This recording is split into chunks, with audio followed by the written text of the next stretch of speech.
I appreciate the opportunity to speak, and with that, I'll pass along the microphone to my colleague, Representative April McClain Delaney.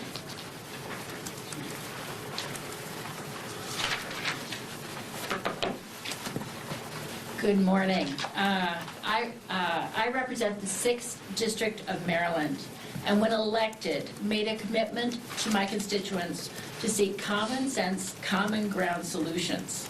Sadly, the past 100 days, I've desperately been trying to find either common sense or common ground, and in fact, the chaos that has ensued has hurt everyone within my district.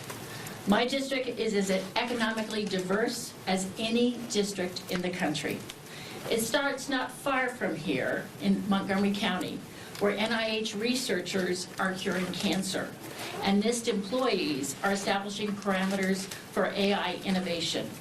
And it goes all the way to beautiful Mountain and Western Maryland, where family farms are providing their bounty to our community, and it borders West Virginia and Pennsylvania. In my district, no one has escaped the harmful impact of Trump tariffs and isolation policy or his indiscriminate cuts to federal workers.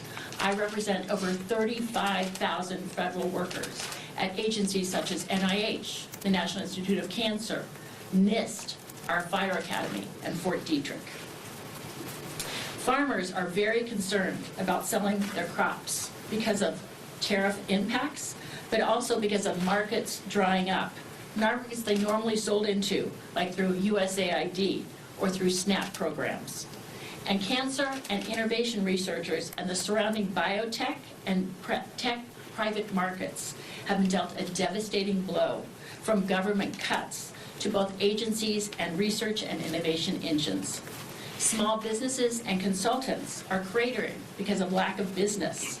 And this in turn is hurting everyday smaller businesses, markets, salons, sole proprietorships, who depend on spending in their community. And this includes tourism and business linked to our 7 national parks in this district. We are home to the C&O Canal, which gets as many visitors per year as Yellowstone. With respect to specific examples, last week I toured the Volvo factory in Hagerstown, Maryland, where they make Mack trucks. I was privileged to even get to drive one. They produce the engines and the axles for these vehicles and are pioneering some EV technology. But in the short term, they told me they have 1,700 workers.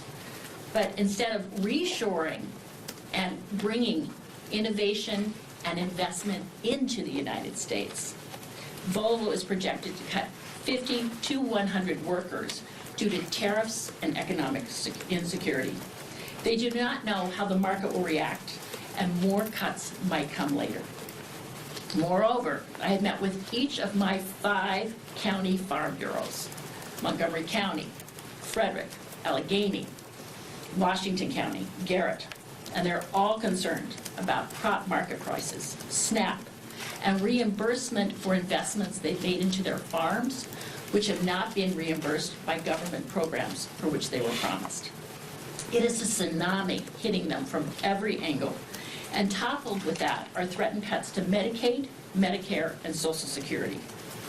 And of course, rural health clinics are really at risk in my district because of their dependence on Medicaid.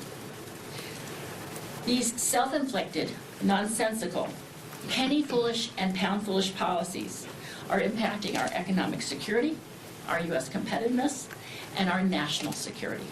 Much more to say, innovation, and our trust internationally in the U.S. and the U.S. economy and our U.S. dollar. Having said the above, I stand ready to work on common sense, common ground solutions, and across the aisle to make a reality the things we all care about, including focusing on inflation, innovation, affordability, and fortifying our U.S. resilience, our U.S. competitiveness, and our national security.